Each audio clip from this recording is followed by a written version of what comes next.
guys, welcome to my channel, Tika Lamugid. At syempre, nandito naman tayo ngayon sa aking mahal na kusina. Magluluto po tayo ng tirang dilis. Ayan, dilis na yan ay 2 araw na sa aking refrigerator. Medyo inis na bisnab muna siya ngayon kasi nagsawa na sila sa dilis lang talaga yung kanilang kakainin. Ngayon, gawa natin ang twist sa pagluluto.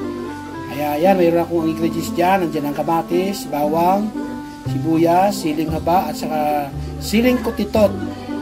Siling kutitot ang tawag sa amin yan guys kasi maliit lang siya. Bula at saka magic sarap. At syempre nandiyan yung ating bidang-bida na dilis. Ayan. Nandiyan yung ating suka. Yung tower.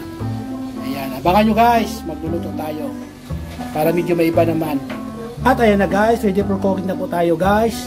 Ayan. Simple gayak na yung ating sibuyas, bawang, siling haba at saka siling kutitot.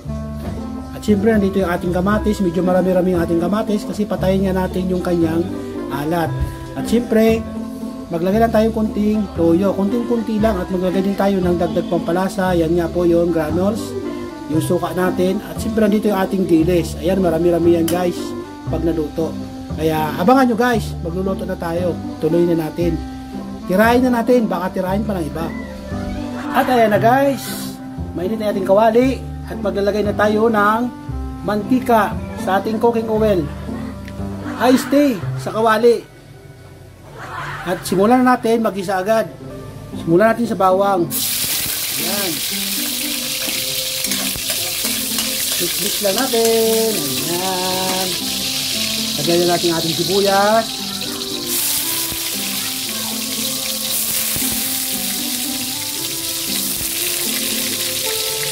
Lagyan na natin.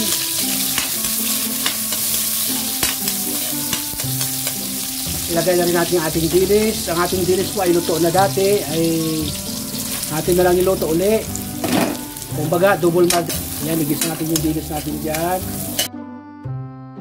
Ayan. Ilagay natin ang ating kunting toyo.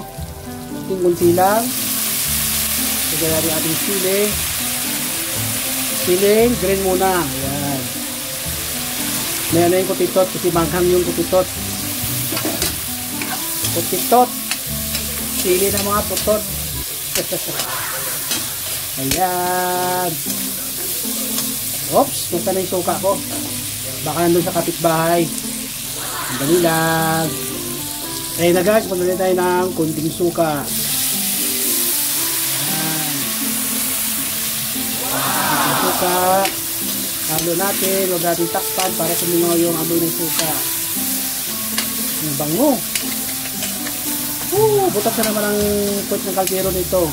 Na, nilagay natin yung suka. Ilagay na natin yung ating granules. Siyempre, maglagay tayo ng kunting pampalasa. Ayan, haluin natin. Ganyan guys. Kailan magtipid tayo. Ang hirap ng buhay ngayon.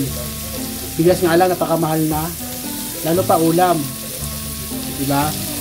Kaya huwag tayo magsayang ng pagkain. Kung mayroon pa tayong pagkain, di pa naman sira, gawa natin ng remedyo. Iluto natin uli sa ibang paraan.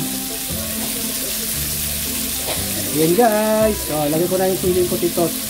Ayan. May natutunan naman kayo sa akin sa aking cooking na simple. Very simple.